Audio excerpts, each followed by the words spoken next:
Então, esse é o nosso trabalho final de análise institucional. Nosso grupo é formado por mim, Louise Neitsky, pela Paloma Valério, pelo Arthur Wolff, pelo Caissés, pelo Albert e pela Andresa. A gente vai analisar o 26º episódio da 7ª temporada da série Hora de Aventura. Ele é chamado Fina Linha Amarela. Pode passar o próximo slide, Arthur. Não sei se alguém quer começar a fazer essa introdução sobre o episódio, a série. Posso fazer. A série é um desenho animado do Cartoon Network e tem 10 temporadas com episódios curtos de 11 minutos. Eles acompanham dois irmãos, o Finn e o Jake. Porque o título completo é Hora de Aventura com o Finn e o Jake. Se passa na Terra de U. É um desenho, se não me engano, com classificação indicativa para maiores de 12 anos.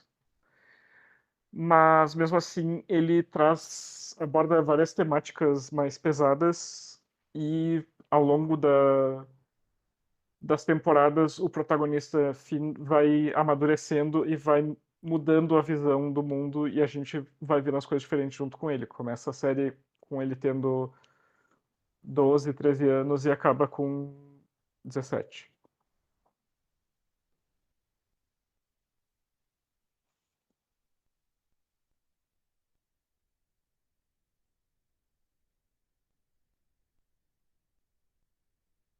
Então, sobre o episódio em si, ele é um episódio curtinho, mas ele traz bastante coisa.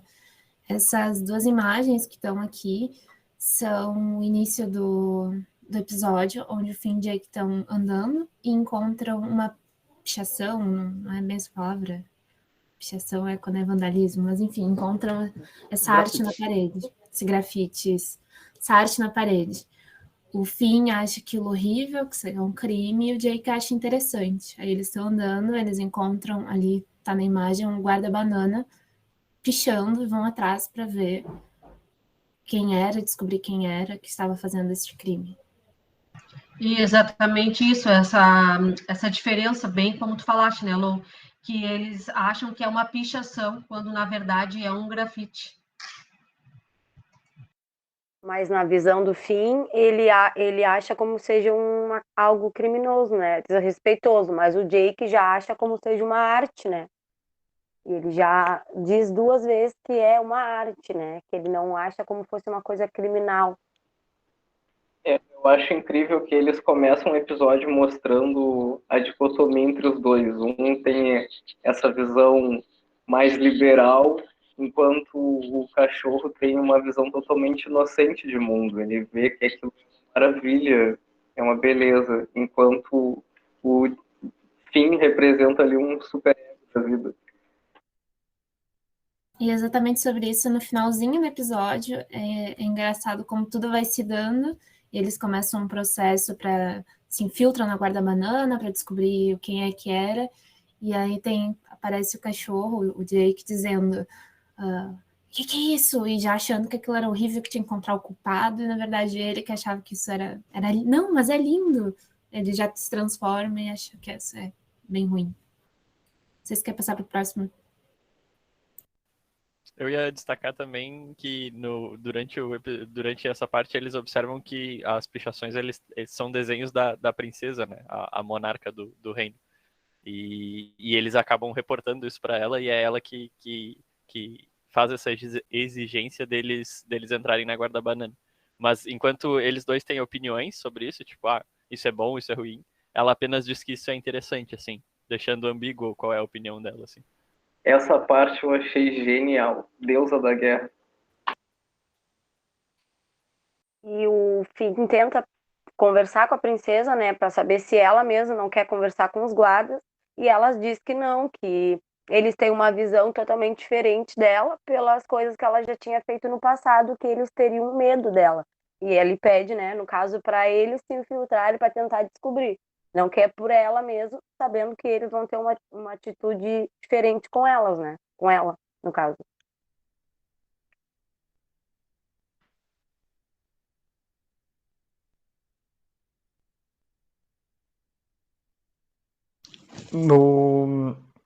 Dentro do desenho eles têm essa relação de amor e medo ao mesmo tempo, porque a princesa meio que tem esses três papéis. Ela é criadora, mãe, ela também é líder, monarca, e ao mesmo tempo ela realmente fez todas essas criaturas em laboratório e populou a cidade, criou o reino do zero.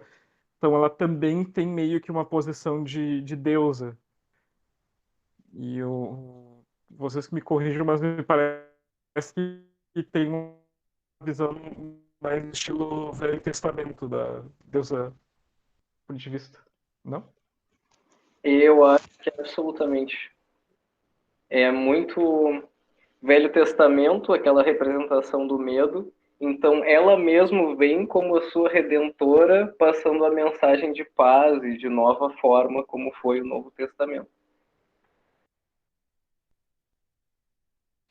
Acho importante destacar que a maior parte do episódio se passa dentro do quartel-general ali, dos guardas-bananas, né? De um dos quartéis deles, pelo menos. E que a foto ali do meio ilustra bem que o simbolismo da coisa tem a ver com o fato de todos os guardas-bananas serem perfeitamente iguais, assim. Isso é depois o que vai ser problematizado dentro do episódio, quando a gente descobre efetivamente qual dos guardas-bananas que fez a pintura. E ele traz essa questão de que guardas devem ser apenas guardas. Inclusive, isso é uma das formas que ele utiliza quando ele foge do fim do Jake para se disfarçar no meio do resto do pessoal, né? Do resto dos guardas bananas. Ele se aproveita do fato de serem todos iguais, assim. Sim, e uma outra coisa também que a gente pode destacar é isso que o Arthur falou, né, dessa adoração e desse medo, é que faz com que eles tenham essas atitudes, né? Que, por exemplo, ele fez lá o grafite, um dos bananas fez o grafite, mas ele não, apesar de adorar, ele tem um medo, então ele não consegue dizer que foi ele, dizer, eu fiz e tudo mais, não, ele tem medo. Então, aquilo ele faz às escondidas porque ele tem receio de que alguma coisa que não é boa possa acontecer com ele.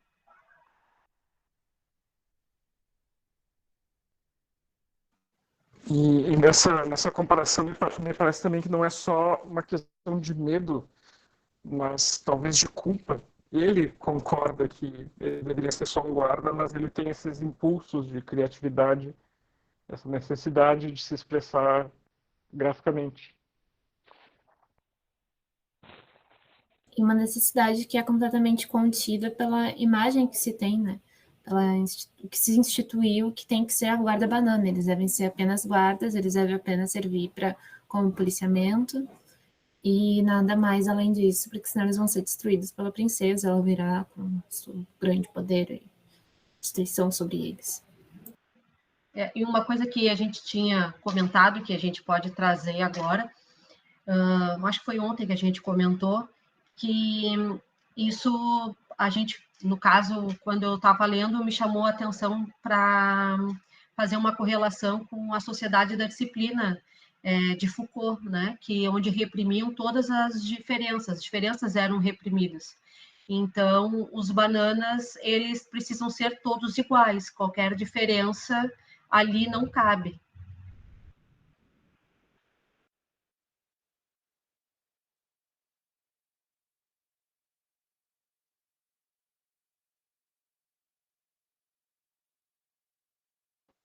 Tá aí, qual é o campo de análise?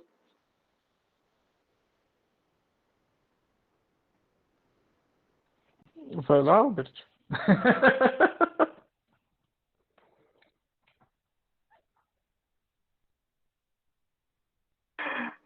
Então, como campo de análise, a gente escolheu a própria guarda da princesa Jujuba.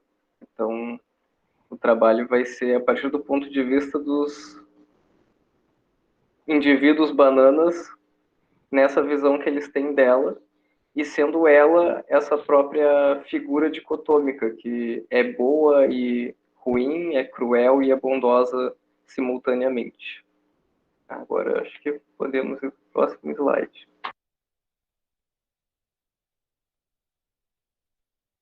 Bom, a Guarda Banana é uma organização E naquelas instituições que o professor nos trouxe através do mapa conceitual, dá para ver que elas são a manifestação, a concretização da segurança e da justiça, e elas são reprimidas com com essa figura da princesa sendo a religião e trazendo também a divisão do trabalho humano. Ela já criou isso com a função de serem guardas. A princesa, ela tem uma figura multifacetada, né? Ela é rainha, criadora, deusa, força da natureza, assim. Então, acho que, enquanto instituição monárquica, assim, ela simboliza várias coisas com vários poderes diferentes, assim, várias implicações diferentes, assim. Diferentes, mas similares no fato de todas representarem poder sobre os bananas.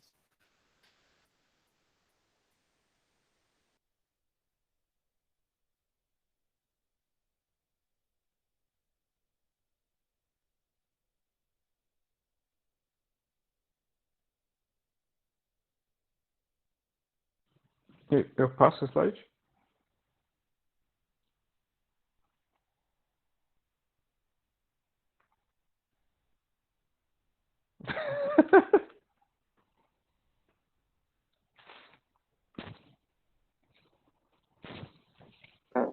Pode passar. Bom, nessas imagens a gente trouxe primeiro o pavor na cara do guarda-banana ao ser descoberto e o dedo acusatório do Finn ali. Além disso, eles em adoração diante de uma estátua feita da princesa. E uma figura que perpetua muito essa visão de deidade dicotômica entre maligna e bondosa ao mesmo tempo, que é o Coronel Milho Doce.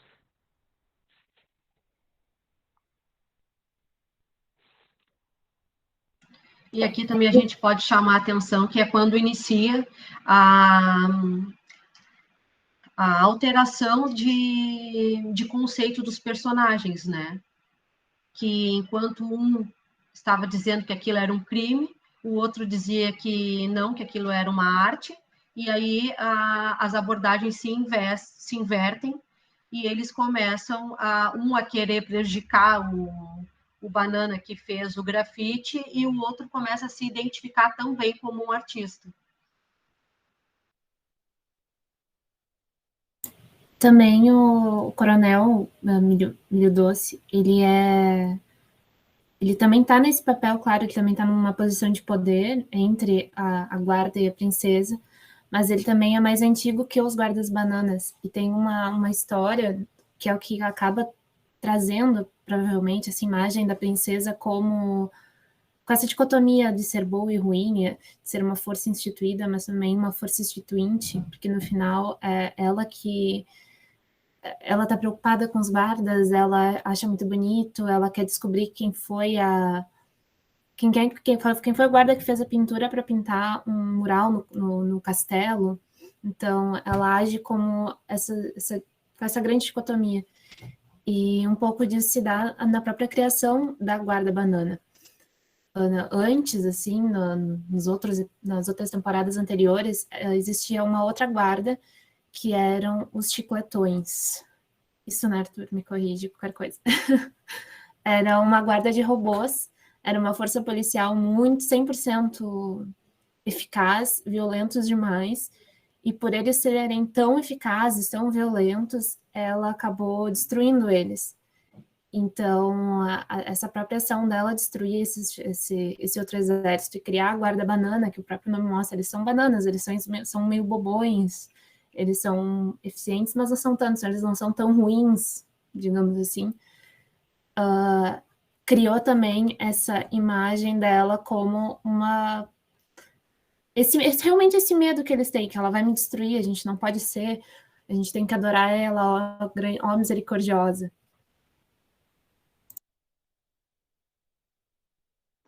Eu acho massa imagem ali, quando ela encontra a própria estátua, porque colocaram ela com um terninho super moderno, assim, e ela vê aquela coisa, como é que se diz, congelada no tempo dela mesma, assim, tipo, nossa, isso aqui que vocês adoram de mim é meu formato doce de vários mil anos atrás, e hoje que eu não sou mais isso, vocês não me enxergam. E quando alguém tenta me pintar de alguma forma, aquela pessoa é reprimida por isso, porque o novo não é tão aceito.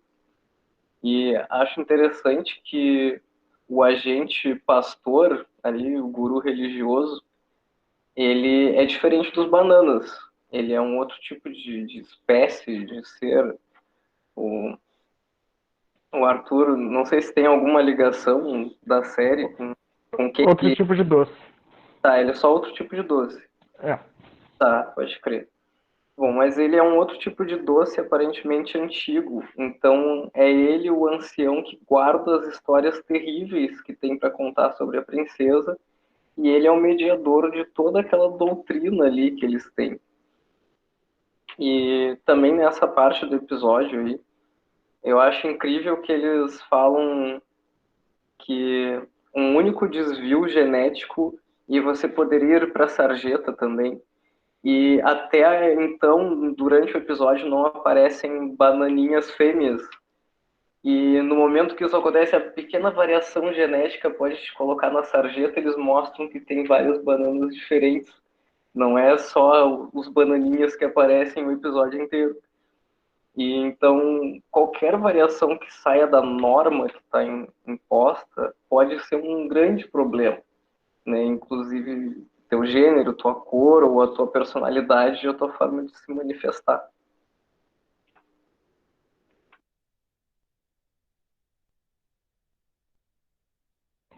E, bom, isso começa a ser mudado dentro do próprio episódio, justamente pelo ímpeto do guarda-banana 16, apesar de todo o receio dele de se expressar. Nós também vemos um guarda-banana sendo puxado mais de uma vez para perguntar se não era ele, tipo, poxa, tu já me chamou, tu tem certeza? Ele se ofende porque não está reconhecendo a individualidade dele. E, e nisso já começa a mudança.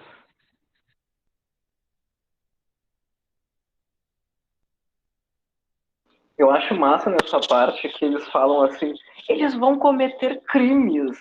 Vocês nem sabem o que é crime e também não sabem que crime que os caras vão cometer.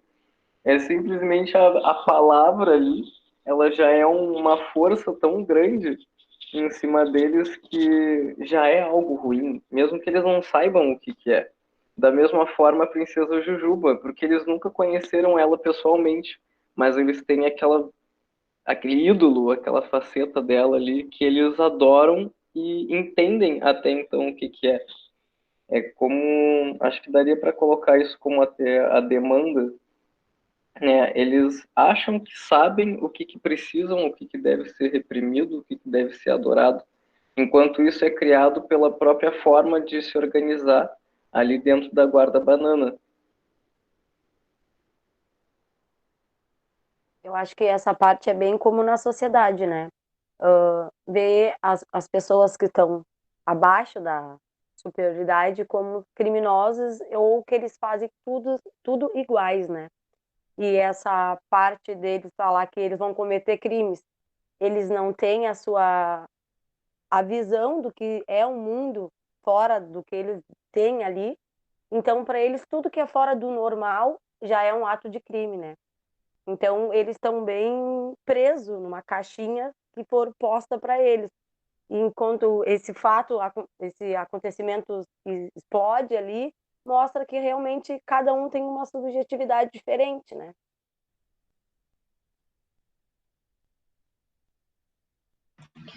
A força que institui o poder ali dentro até então era muito forte, tanto que um escondia do outro suas diferenças. Eles não compartilhavam nem entre eles mesmos suas diferenças, né? Tudo era escondido não querendo que ninguém descobrisse para não sofrer algum tipo de repressão. Muito embora, pelo que se percebe, a princesa vinha tentando modificar a postura dela, não era uma coisa que era acessível para eles. Eles não conseguiam ter essa dimensão de que as coisas vinham se modificando e que ela não era a mesma já fazia algum tempo, né? Para a cabeça deles, eles foram criados para ser todos iguais, né? Ela já tinha destruído uma guarda, então ela fez uma guarda mais fraca, como a Luísa falou, bananas, né? Para ninguém ter subjetividade. Então, para eles, eles tinham que seguir só um cabeça, né? Ser todos iguais e nenhuma diferença. Aí entra um detalhe interessante, assim, analisando a série, que será que não é um julgamento nosso, pensando de fora, a personalidade da princesa Jujuba? Porque, de repente, ela criou todos para serem só comuns, eles não precisam ser absolutamente especiais, eles são especiais por existirem. Isso independe da individualidade deles. Então, quando ela aparece ali no episódio, ela diz, tipo, não, que absurdo, um desenha, que massa, o outro canta. Pra mim, a parte mais legal é quando um chega pra princesa Jujuba e diz, eu não tenho talento nenhum, e ela abraça ele, diz, mas não tem problema, porque não é para eles serem especiais, não há uma necessidade de se ser especial. Só seja você mesmo. Eu concordo. Desculpa, pode terminar. Pode falar. Não, eu ia dizer que eu concordo contigo, só que além da princesa, né, como a Luísa falou, tem outras pessoas que estavam ali, vamos dizer assim, ajudando a manter esse poder, que daqui a pouco ela não tinha mais essa visão, mas o sacerdote tinha a mesma visão. Eu esqueci o nome do personagem, o policial, como era mesmo o nome dele.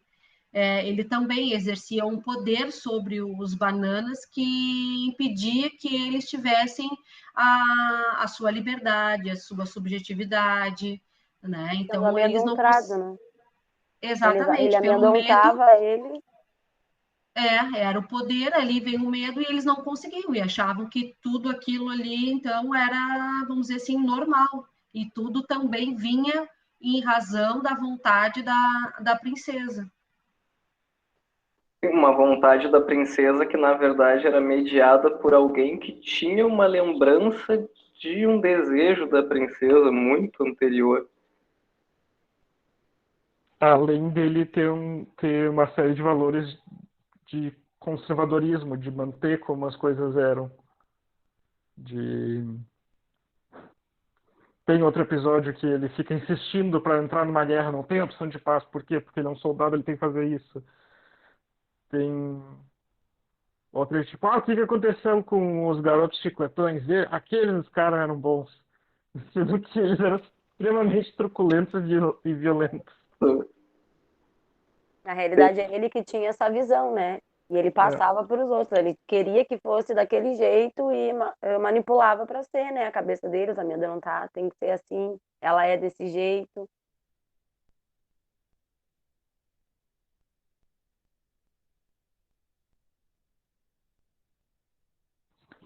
A gente trouxe primeiro o grande mural do Guarda-Banana 16 e também a história que ele conta depois dessa criação do Reino Doce, desde o nascimento da Jujuba até o irmão dela preso na árvore que serve como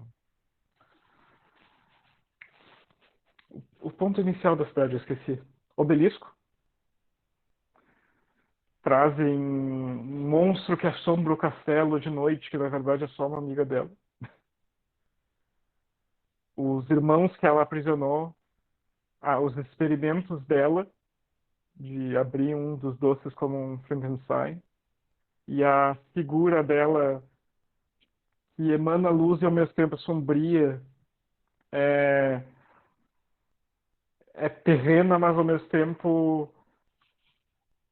divina. É a ambivalência que a gente estava tratando, né? E todas essas outras ilustrações que são trazidas pelo Guarda-Banana 16, elas ilustram a história que ele está contando, mostram ela também com essa iluminação sombria, tenebrosa, poderosa e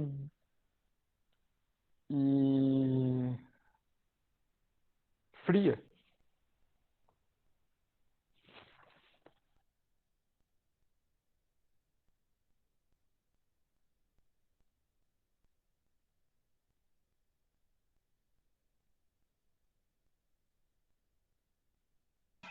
Talvez possa se dizer que, apesar da evolução, ela sempre, em todas as épocas, mantendo o seu poder sobre a cidade inteira, né? Ela modificou a guarda, ela está modificando a sua forma de conduta, mas ela permanece exercendo o seu poder sobre o todo. E como a gente fica fácil de ver, né, nesse no penúltimo desenho que a gente viu no anterior, que enquanto ela se mantinha no poder, ela começa a mudar de ideia, né? Mudar a forma de, vamos dizer, de gerir a sociedade que ela cria. Mas as outras pessoas que seguem exercendo algum tipo de poder, vamos dizer, entre aspas, em nome dela, não modificaram sua forma de pensar. Então, como fica difícil dela fazer valer a sua nova vontade, enquanto que os outros permanecem com o pensamento antigo. E isso, como a Andresa falou anteriormente, também é uma coisa que a gente que a gente encontra na nossa sociedade, né? Com os políticos, em tudo que é área a gente pode verificar esse tipo de acontecimento, né? Mesmo quando uma pessoa se modifica ou tem ideias novas, ela depende do todo para que aquilo possa caminhar de acordo com a vontade dela. Porque se outros permanecem com as ideias antigas, é muito difícil de evoluir. Se a mensagem de quem está no comando, como é o caso da princesa, não chegasse diretamente até os bananas, eles iam permanecer com aquela ideia de medo, sem que eles pudessem ser quem eles realmente são e sentir que eles têm algum valor.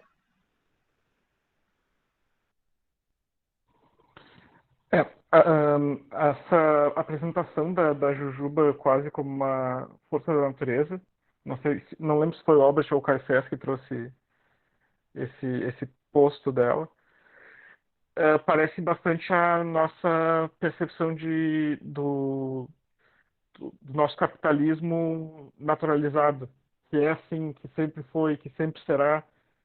Então eles não pensam fora dessa lógica. É algo é algo que é, não é tipo, ela é má porque ela faz esse tipo de coisa. Não, ela é. A gente só existe a partir dela, é aqui dentro dessa situação que a gente existe. Não existe fora, não tem como. E, então eu achei um analisador histórico importante trazer essa visão deles que não que é absoluta, não tem como criticar, sabe? É, é aquela analogia do peixe não enxergar a água do próprio aquário.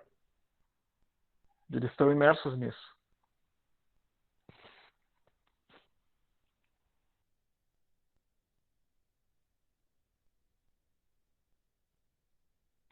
Passo por passo?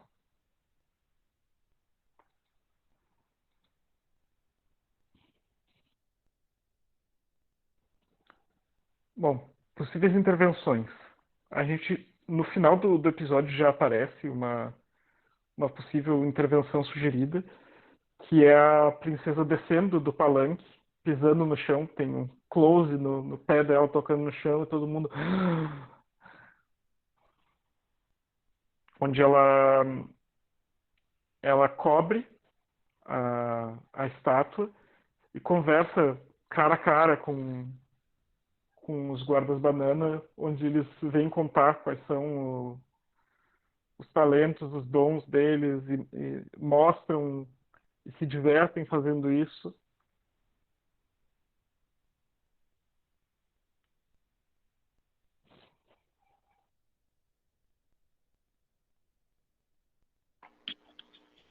Essa parte é massa porque é a queda do ídolo. É uma grande intervenção fazer cair velhos ídolos. Eu acredito muito nisso. Quando a gente tira a máscara, o que foi a ditadura militar, por exemplo, né, que foi o melhor período do Brasil, uma economia maravilhosa, onde não existia racismo nem machismo, onde ninguém morria nem desaparecia, e onde a arte era livre, na medida do que o Estado permitia que ela fosse livre. Então tudo era bom e maravilhoso. Mas aí o que acontece quando esse ídolo cai, quando essa figura toca no chão e se torna pública, para que as pessoas possam ter conhecimento dela? Então o que acontece? Então é quase como se não fosse uma verdade, aquilo não é uma realidade. E se a gente pensar naquele negócio do Velho Testamento e Novo Testamento, né, essa figura do Redentor, quando ele desce, ele anda com o povo, ele anda com os pecadores, ele anda com os oprimidos, porque no Velho Testamento é muito comum que Deus ele esteja do lado dos reis, dos grandes governantes, ele seja o Senhor dos Exércitos.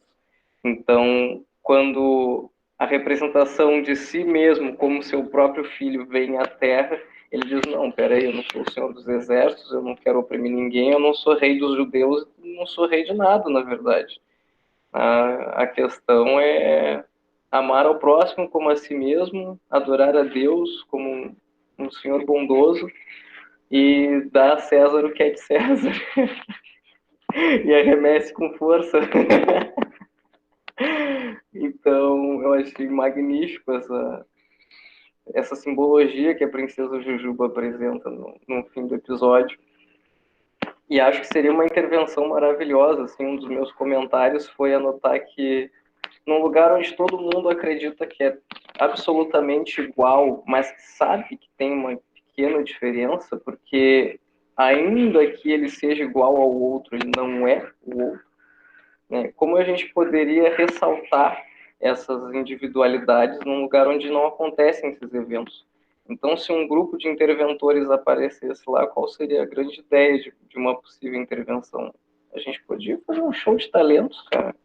É um troço tão simples. Ali o Reino Doce parece um lugar apaziguado, não tem guerra, não tem violência. Os guardas bananas, eles vão lá, prendem o Finn e o Jake, e no outro dia o Finn e o Jake passam pelo portão e eles ainda dão um bom dia, né? Nada aconteceu, e tanto faz quem foi preso, quem que é mal, quem que não é. A coisa simplesmente vai acontecendo. Então, a gente faz um show de talentos e cada um mostra lá o que sabe fazer, que sabe desenhar, que sabe dançar. E isso já é uma grande manifestação de liberdade de expressão e não interferiria em nada, né? Na verdade, seria muito harmônico, daria grandes transversalidades para que essas pessoas, né, esses agentes que são os bananinhas, possam levar isso para suas vidas, para os seus cotidianos.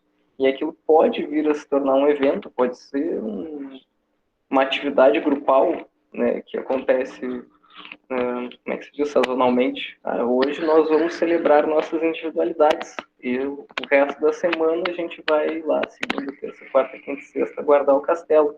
Não importa se nada vai acontecer ou não. Outra coisa interessante nesse mesma linha é o que a princesa faz, né? O que ela começa a fazer.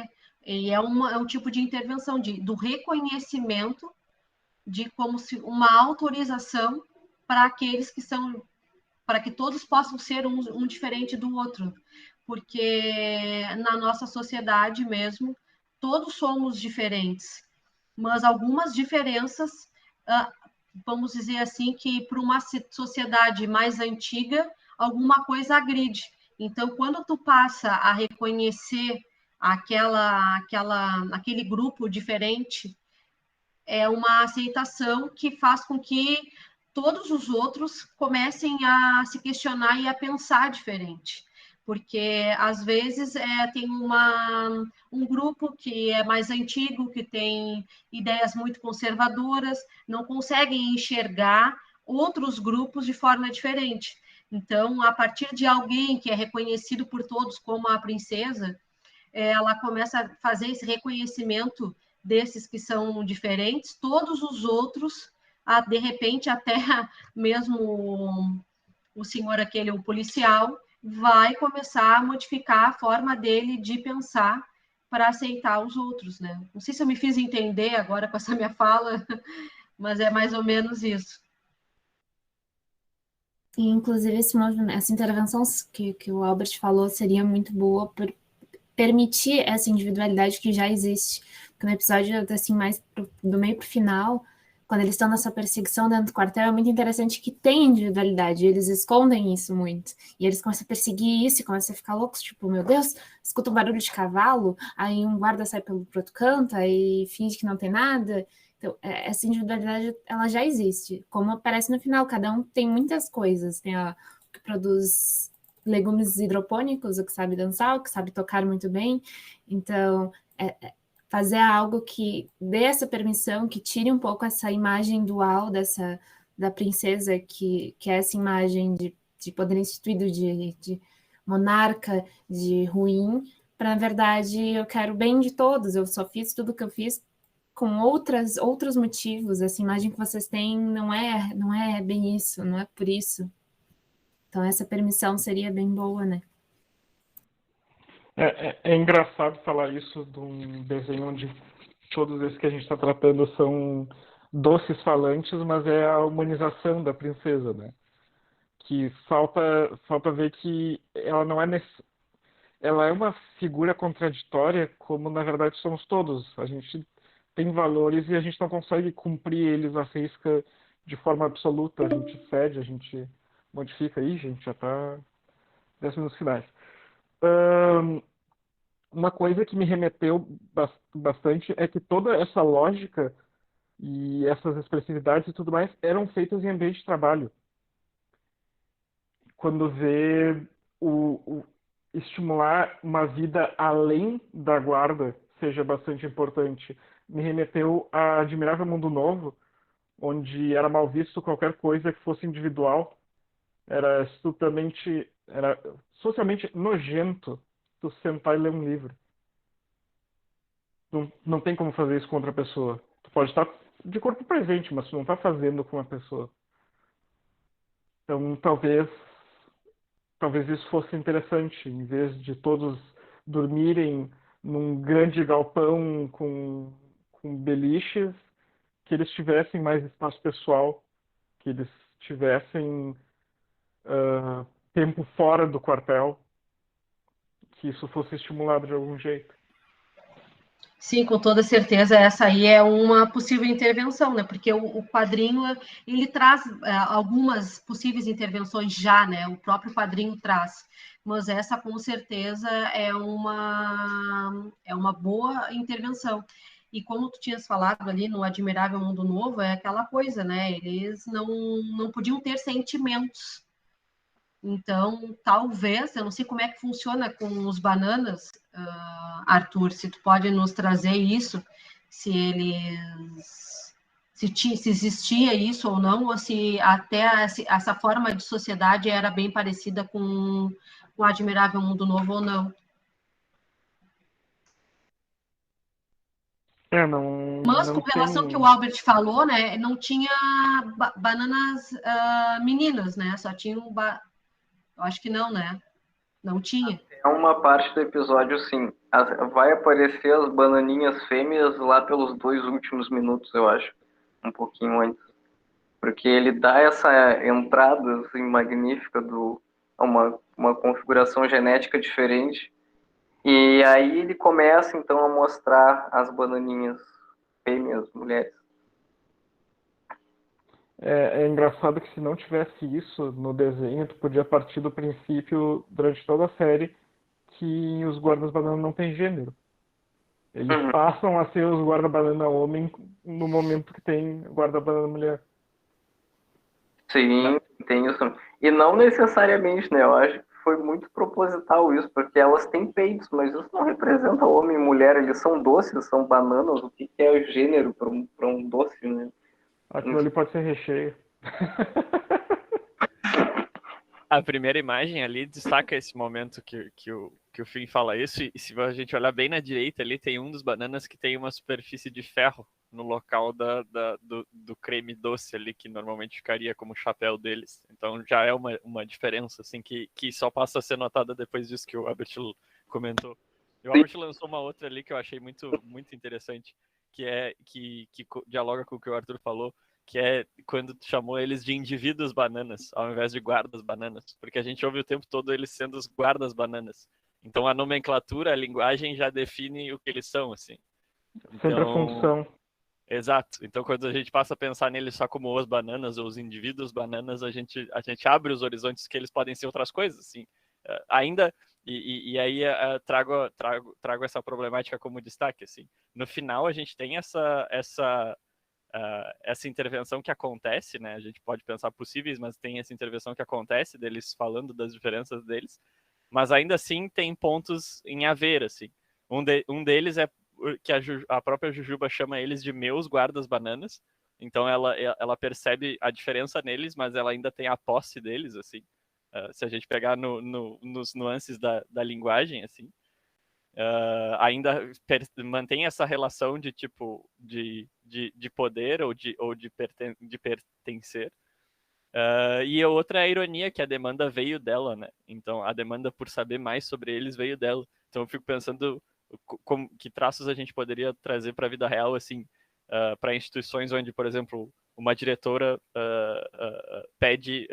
tem a demanda de conhecer mais as pessoas que trabalham na sua instituição. O CEO tem a demanda de saber mais sobre os seus funcionários, assim. E mesmo assim, mesmo que isso efetivamente aconteça, segue tendo essas relações, essas outras relações hierárquicas, elas permanecem, assim. Elas não necessariamente são resolvidas ou repensadas. Começou. E aqui uma retomada conceitual rápida. Retomada conceitual, então. Vai lá, Albert é o nosso pastor e nada nos faltará. Beleza. Então, só fazendo uma retomada conceitual sobre as coisas analisadas no episódio de Hora de Aventura.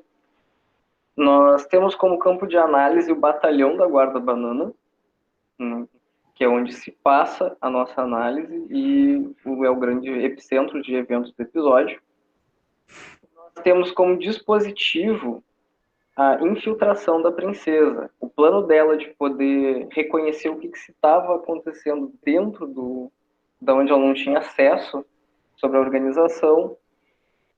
E a gente viu, então, que no campo de análise, as práticas dos bananas são as reinos e o policiamento do Reino Doce. Os agentes não são os guardas, os agentes são os bananas e o Sr. Milho Doce. Esses atuam como guardas e o Sr. Milho Doce como pastor, e a própria princesa, tendo ela tanto no papel de ser princesa Jujuba, porque é o que ela é, quanto a princesa Jujuba, o seu cargo de principado. Os equipamentos e estabelecimentos a gente colocou como o quartel, a masmorra, a sala secreta, e esses lugares que têm diversas funções dentro do batalhão da Guarda Banana. Eu acho que eles são mostrados no episódio, né? Dá a entender que existe uma prisão lá dentro, existem lugares secretos onde há reuniões, existem os dormitórios também, acho que seria importante colocar como equipamento de estabelecimento. A organização é a própria Guarda Banana, né, que é também um local que aparece bastante na série. E como a instituição, ou no caso, as instituições que atravessam toda essa nossa análise, colocamos o militarismo, a segurança, a justiça, o trabalho e a religião. A religião, porque aparece, tem, mais que seja muito no final do episódio e tomado ali, é muito importante a instituição religião nessa análise. O trabalho, porque tudo é um trabalho, acho que isso é importante de ressaltar. O nome deles é o cargo e um número. Guarda Banana 12, Guarda Banana 16. Que é trabalho, a gente vai mais ainda. Então, a justiça e a segurança, porque elas são totalmente subjetivas ali naquele contexto, né? Como a gente discutiu o crime, o que era crime, nem se sabia o que era, mas já se sabia que era algo instituído. E o militarismo, que nós concordamos que é uma instituição, que é o regimento militar, essas coisas que acontecem que tornam a humanidade, consequentemente, mais violenta do que disciplinada. As forças instituídas, a gente colocou que é a individualidade dos bananinhas, porque eles acreditam que não a têm. Então, como ela existe sem que eles tenham percepção disso, colocamos como a força instituída. E a força instituinte, a gente colocou os grafites do grafiteiro e o poder de principado da princesa Jujuba. O grafiteiro, porque nessa mídia que a gente analisou, ele dá o início de tudo que acontece no episódio, todo o enredo e todo o poder instituinte daquilo, e o poder da princesa Jujuba como uma força instituinte, porque sem a intervenção dela, na verdade, o episódio não teria se desenvolvido, se encerrado ali, porque foi ela que no fim deu aval para que se desse ouvidos às individualidades dos guardas bananas, dos indivíduos bananas. Como força organizada, o Arthur muito inteligentemente colocou o monopólio da violência. Por quê? Como eles são um regimento militar e só eles têm direito de fazer aquilo, a força organizada ou a força organizadora do Reino Doce é o monopólio da violência, é poder oprimir aquelas pessoas, tirar a individualidade delas, corrigir coisas que acontecem, mesmo que elas aconteçam em baixíssima escala, porque é dentro do contexto da série isso que acontece. É isso, Arthur? Beleza. Então, a força organizante, para encerrar nossa retomada conceitual, são as bananinhas infiltradas, que é o Finn e o Jake, porque eles ainda como indivíduos, Finn e Jake, nos seus personagens, eles são infiltrados como guardas bananas, então eles também se tornam aquela ferramenta, título, que é ser um guarda banana. E os próprios bananinhas que reconhecem suas individualidades, porque no contexto do episódio, se alguém já sabe andar a cavalo, é porque muito provavelmente essa pessoa já vem exercitando esse hobby há muito tempo, mesmo que de forma escondida, assim como o grafiteiro, assim como a bananinha que planta, essas coisas assim. Então, eles são uma força organizante. Além de eles estarem infiltrados ali, mantendo a força organizada funcionando, eles explodem aquilo, extrapolam suas individualidades, mesmo que de forma escondida. E aí vem a força instituinte, que é o poder da princesa Jujuba, e diz, não, agora vocês são livres, vocês podem ser isso também. A força das individualidades individuais combatendo a força da individualidade coletiva. De onde é essa frase aí que eu gostei bastante? Tirei do. Ah, tá. Gravou isso, Arthur. Eu acho que o Zé vai adorar te ouvir falando. Acho que é isso. Então, É isso, pessoal. encerrados. Essa é a nossa discussão, nossa análise. É isso aí. Eu acho que fechou. Então é isso. Boa noite. Vou parar aqui.